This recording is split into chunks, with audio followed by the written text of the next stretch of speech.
Hello दोस्तों, हम आपके लिए लेकर आए हैं सत्र 2025 का हिंदी का पेपर है। और आज 24 फरवरी को हिंदी का पेपर हुआ है। बोर्ड एग्जाम 10th का पेपर है ये। और यहाँ पे आपको कोड दिया हुआ है 801 BF आपको कोड दिया हुआ है। और समय आपको 3 घंटे 15 मिनट देखने को मिल जाते हैं। और पूर्णांक आपको 70 अंक का दिया हुआ है।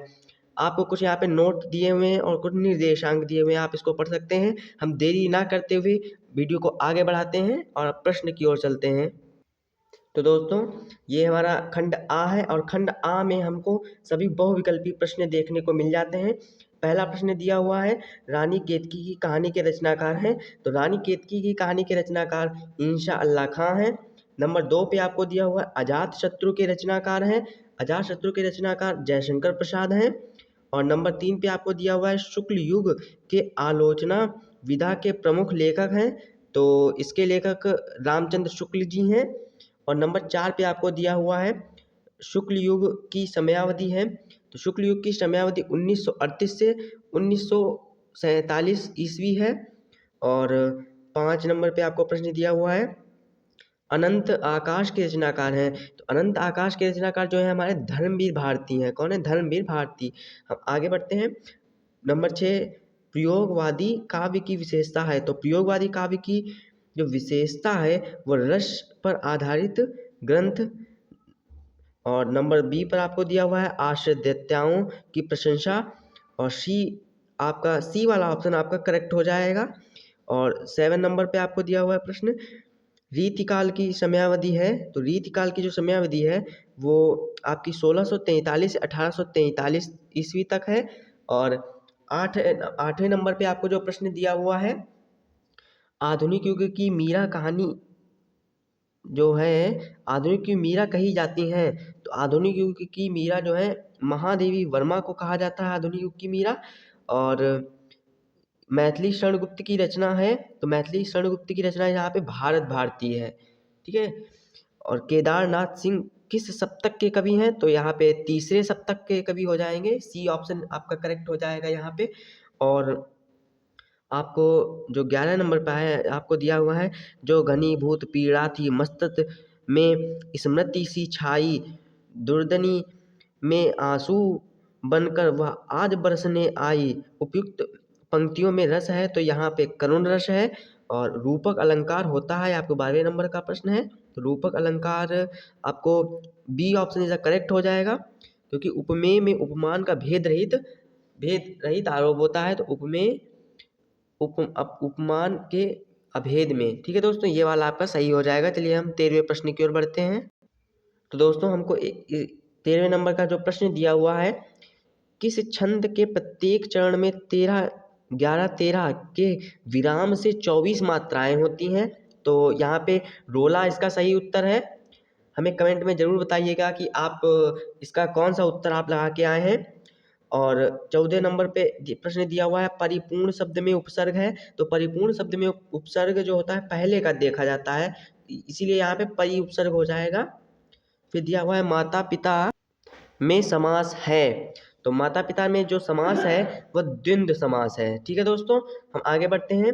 धीरज शब्द का तत्सम रूप कौन सा है? तो धीरज का तत्सम धैर्य हो जाएगा। ठीक है। और तस्य शब्द में विभक्ति और वचन है, इसमें चतुर्थी विभक्ति एक वचन है। तो इसका बी ऑप्शन सही हो जाएगा। हम 18वें प्रश्न की ओर बढ़ते हैं। जिस वाक्य में क्रिया की प्रधानता हो वह वाच्य है, तो वह भाववाच्य कहलाता है। यहाँ पे भी आपका सी ऑप्शन करेक्ट हो जाएगा। उसके बाद में 19 नंबर का दिया हुआ है, विकारी पद कितने प्रकार के होते हैं? तो विकारी पद यहाँ पे आपके 4 प्रकार के बताए गए हैं। कितने प्रकार के? हिंदी भाषा में विकारी पद जो है 4 प्रकार के होते हैं। बी ऑप्शन करेक्ट हो जाएगा। फिर 20 नंबर में आपको दिया हुआ है, जातिवाचक संज्ञा शब्द है। तो जातिवाचक शिक्षक, यहाँ पे जाति है शिक्षक। ठीक है दोस्तों, तो यहाँ पे शिक्षक हो जाएगा। हमें कमेंट में ज़रूर बताइएगा कि आप इन प्रश्नों के क्या उत्तर आप लगा के आए हैं प्लीज़। ठीक है, हम खंड बा की ओर बढ़ते हैं। खंड बा में आपको वर्णनात्मक प्रश्न है, जिसका उत्तर आपको अपनी कॉपी पे देना होता है। ठीक है, तो पहला प्रश्न आपको दिया हुआ है, गद्यांश पर आधारित दिए गए प्रश्नों के उत्तर दीजिए। तो यहाँ पे दिया हुआ है, स्वस्थ होकर मुगल ने कहा, माता फिर मैं चला जाऊँ। स्त्री विचार कर रही थी, मैं ब्राह्मणी हूँ, मुझे तो अपने धर्म अतिथि देव की उपासना का पालन करना चाहिए, परंतु यहाँ नहीं, नहीं सब विधर्मी दया के पात्र नहीं, परंतु यह दया तो नहीं कर्तव्य करना है तब। मुगली अपनी तलवार टेक कर उठ खड़ा हुआ। ममता ने कहा, क्या आश्चर्य है कि तुम भी छल करो, ठहरो, जल छल नहीं, तब नहीं स्त्री जाता हूँ, तैमूर का वंशधर स्त्री से छल करेगा जाता हूँ। तो यहाँ पे आपको पहले प्रश्न का उत्तर देना है, में गद्यांश संदर्भ लिखिए, आपको गद्यांश का संदर्भ लिखना है। तो फिर दूसरे नंबर पे आपको दिया है ममता ने किस उपासना का पालन किया, फिर आपको दिया है रेखांक के अंश की व्याख्या करनी है। ठीक है दोस्तों, तो हम आपको पहले का उत्तर बता देते हैं। तो दोस्तों ये देखिए दोस्तों, इसका ये उत्तर है, संदर्भ ये रहा आपका, प्रस्तुत गद्यांश हमारे पाठ्य पुस्तक के गद्य खंड में संकलित ममता नाटक पाठ से लिया गया है। इसके लेखक जयशंकर प्रसाद हैं। ठीक है दोस्तों, तो ये उसका उत्तर हो जाएगा। चलिए हम अपने दूसरे प्रश्न की ओर बढ़ते हैं, इसकी व्याख्या देखते हैं। तो दोस्तों यहाँ पे दूसरा प्रश्न आपको दिया हुआ है, ममता ने किस उपासना का पालन किया। तो ममता ने अपनी अतिथि देव उपासना का पालन किया है। ठीक है दोस्तों, जैसा कि आपको प्रश्न में ही देखने को मिल जाता है, ये देखिए दोस्तों, धर्म अतिथि देव की उपासना का पालन करना चाहिए। ठीक है दोस्तों, तो यही इसका अतिथि देव उत्तर सिर्फ आपको लिख देना है, ममता ने अतिथि देव उपासना का पालन किया। ठीक है दोस्तों, यही इसका उत्तर हो जाएगा। चलिए हम व्याख्या इसकी देख लेते हैं। तो दोस्तों आप इसकी व्याख्या लिख सकते हैं।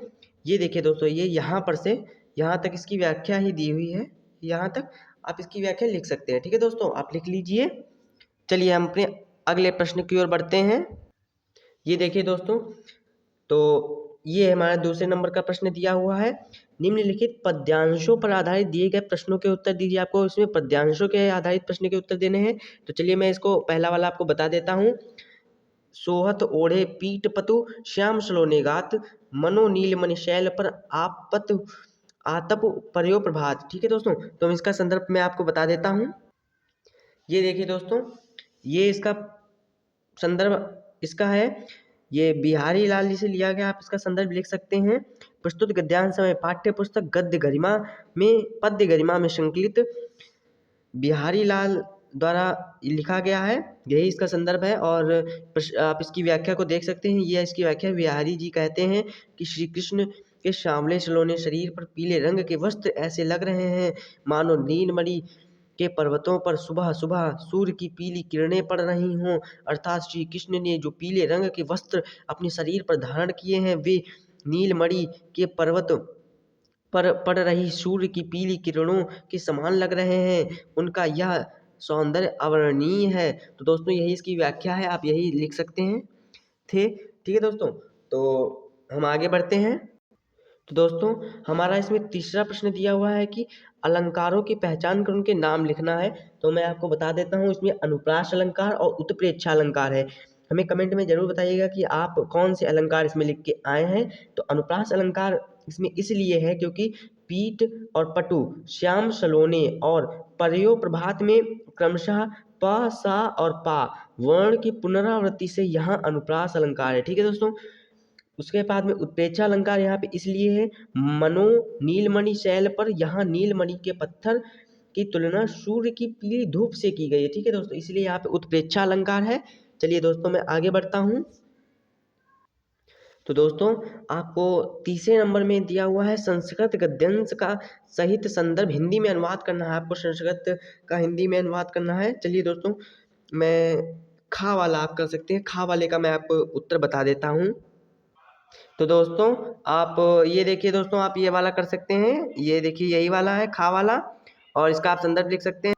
तो दोस्तों इसका संदर्भ हो जाएगा, प्रस्तुत गद्यांश हमारे पाठ्य पुस्तक गद्य गरिमा में संकलित संस्कृत के भारतीय संस्कृति नामक पाठ से लिया गया है। ठीक है दोस्तों, इसका अनुवाद आप लिख सकते हैं, हमारी संस्कृति निरंतर गतिशील है, मानव जीवन को संकारित करने के लिए यह समय समय पर नई नई विचारधाराएं अपनाती रहती हैं और नई शक्ति प्राप्त करती हैं। यहाँ हठ धर्मता नहीं है, जो कुछ उचित और कल्याणकारी है वह यहाँ कुछ खुशी खुशी स्वीकार होता है। इसकी गतिशीलता और रहस्य मानव जीवन के लिए सदा रहने वाले आदर्शों जैसे सत्य की प्रतिष्ठा, सभी प्राणियों के लिए एक समान भाव, विचार में उदारता और आचरण की दृढ़ता में समाया हुआ है। ठीक है दोस्तों, ये इसकी अनुवाद है। तो हम आगे बढ़ते हैं। उसके बाद में आपको दिया हुआ है चौथे नंबर का प्रश्न आपको दिया हुआ है, श्लोकों का आपको संदर्भ में अनुवाद लिखना है। तो मैं आपको इसका पहले वाले का अनुवाद बता देता हूँ। तो इसमें आपको लिखना है पहले वाले में, मंगलम वर्णम यत्र विभु यत्र भूषणम कौपिनम यत्र कौशेयम तेन काशिकेन मीयते। तो इसका जो संदर्भ है वो हो जाएगा, प्रस्तुत गद्यांश हमारे पाठ्य पुस्तक के संस्कृत खंड में संकलित वाराणसी नामक पाठ से लिया गया है। ठीक है दोस्तों, और जो इसकी व्याख्या है वो हो जाएगी, इसकी व्याख्या अनुवाद इसका हो जाएगा, जहाँ मरना कल्याणकारी है, जहाँ भस्म ही आभूषण है, जहाँ लंगोट ही रेशमी वस्त्र है, जहाँ काशी, वह काशी किसके द्वारा मापी जा सकती है, अर्थात काशी अतुलनीय है, यह इसकी तुलना किसी के द्वारा भी नहीं की जा सकती है। ठीक है दोस्तों, तो ये इसका हो जाएगा अनुवाद। चलिए हम आगे बढ़ते हैं। 5वें नंबर पे आपको दिया हुआ है कि अपने पठित खंड काव्य के पर आधारित दिए गए प्रश्नों के उत्तर देने हैं। तो आप जिस भी जिले से हैं उसी प्रकार से आपको इसमें उत्तर देने हैं। तो अगर आप उत्तर प्रदेश से हैं तो हरदोई जिले से हैं तो आप इसका उत्तर दे सकते हैं। देखिए दोस्तों, तो दोस्तों आपको दोस्तों इसमें अपने जिलों के हिसाब से ही उत्तर देने हैं। तो अगर आप लखनऊ, सहारनपुर, फैजाबाद, बांदा एवं झांसी जिलों के लिए हरदोई जिलों से आते हैं तो दोस्तों आपको यहाँ पे जय सुभाष खंड काव्य का ही आपको उत्तर इसका देना है। ठीक है दोस्तों, बाकी का आपको उत्तर नहीं देना है। ठीक है दोस्तों, अगर आप अलीगढ़, जौनपुर, बलिया, हमीरपुर एवं एटा जिलों के लिए आते हैं तो आपको कर्ण खंड काव्य का आप कर सकते हैं। ठीक है दोस्तों, तो फिलहाल के लिए हम यहाँ पे जय सुभाष का बताने जा रहे हैं। तो आप जय सुभाष के पहला प्रश्न आप देख सकते हैं, जय सुभाष खंड काव्य में नायक सुभाष चंद्र का चारित्रिक विशेषताएं लिखना है। चारित्रिक विशेषताएं अर्थात आपको चरित्र चित्रण लिखना है। ठीक है दोस्तों, हम इसको लिखते हैं। तो ये देखिए दोस्तों, आप यहाँ पर से आप लिख सकते हैं। ये देखिए दोस्तों, ये यहाँ पर से आप लिख सकते हैं, उत्तर ये लिखा है। यहाँ पर से आप पूरा लिखते हुए आपको पूरा इधर तक लिखना है, यहाँ तक। ठीक है दोस्तों, तो इतना बड़ा है, आप देख सकते हैं, इसको अच्छे से लिख सकते हैं क्योंकि ये सुभाष चंद्र बोस का है। इसमें दिया हुआ है पहले में, असाधारण प्रतिभा के धनी, समाज सेवक, परम देशभक्ति और स्वाभिमान और आदर्श नीति नायक और वीर नायक, ओजस्वी वक्ता एवं लोकप्रिय नेता। ठीक है दोस्तों, इसी प्रकार से आप अंदर के इसके जो भी व्याख्या है वो आप लिख सकते हैं। ठीक, चलिए दोस्तों हम आगे बढ़ते हैं। इसके बाद में आपको दिया हुआ है 6 नंबर का प्रश्न कि निम्नलिखित लेखकों में से किसी एक लेखक का जीवन परिचय देते हुए उनकी प्रमुख रचनाओं का उल्लेख करना है। ठीक है दोस्तों, तो जीवन परिचय तो सभी ने याद किए हैं। तो ये पहले पाठ का आपको रामचंद्र शुक्ल का दिया हुआ है, रामदास जी दिनकर ये 5वां पाठ है, और भगवती शरण उपाध्याय ये आपको 6ठा पाठ है। ठीक है दोस्तों, तो खा नंबर का आपको प्रश्न दिया हुआ है, ये आपको अपने प्रकाश कर लेना है अपने हिसाब से। खा नंबर का दिया हुआ है, निम्नलिखित कवियों में से किसी एक कवि का जीवन परिचय देते हुए उनकी प्रमुख रचनाओं का उल्लेख करना है। ठीक है दोस्तों, तो सूरदास जी का भी यहाँ पे दिया हुआ है, और माखनलाल चतुर्वेदी और सुभद्रा कुमारी चौहान का भी आपको दिया हुआ है। तो आप सूरदास का कर सकते हैं, पहले पाठ का है, आसान से दिए हुए हैं। ठीक है दोस्तों, चलिए हम आगे बढ़ते हैं। आपको अपने हिसाब से इनकी रचनाएं लिख देनी है। तो दोस्तों आपको 7वें नंबर का प्रश्न दिया हुआ है, अपनी पाठ्य पुस्तक के संस्कृत खंड से कंठस्थ कोई एक श्लोक लिखिए जो इस प्रश्न पत्र में ना आया हो। ठीक है दोस्तों, तो इस प्रश्न पत्र में ना आया हुआ श्लोक आप लिख सकते हैं। एक श्लोक है, आपको यहाँ पे संस्कृत में से ही श्लोक लिखना है। तो मैं आपको श्लोक बता देता हूँ, बंधनम मरणम वापि जयो वापि पराजय उभयत्र समो वीरा वीर भावो ही वीरता। ठीक है दोस्तों, आप ये श्लोक लिख सकते हैं। अन्यथा आपको जो आपने श्लोक याद किया हो वो आप श्लोक लिख सकते हैं। ठीक है दोस्तों, चलिए हम अपने अगले प्रश्न की ओर बढ़ते हैं। 8वें प्रश्न हमको दिया हुआ है कि अपने जनपद में स्थित धार्मिक ऐतिहासिक स्थल का वर्णन करते हुए अपने मित्र को आपको पत्र लिखना है। तो आप अपने मित्र को पत्र लिख सकते हैं। आजकल तो महाकुंभ का बारे में बहुत धार्मिक स्थल चल रहा है, तो आप उसी प्रकार से अपने मित्र को पत्र लिख सकते हैं। 9वां प्रश्न आपको दिया हुआ है, किन्हीं 2 प्रश्नों के संस्कृत में उत्तर देने हैं। तो विश्वास केन वर्धते, और इस प्रकार से आपको बहुत से प्रश्न दिए हुए हैं। जो तीसरे नंबर का प्रश्न है, चंद्रशेखरा श्वः गृहं किम अवदत्, तो यहाँ पे आपको काढ़ा-गाढ़ा हो जाएगा इसका उत्तर। ठीक है दोस्तों, चलिए 10वें प्रश्न आपको दिया हुआ है, किसी एक विषय पर निबंध लिखिए। आपको इसमें से निबंध भी आपको एक विषय पर लिख देना है।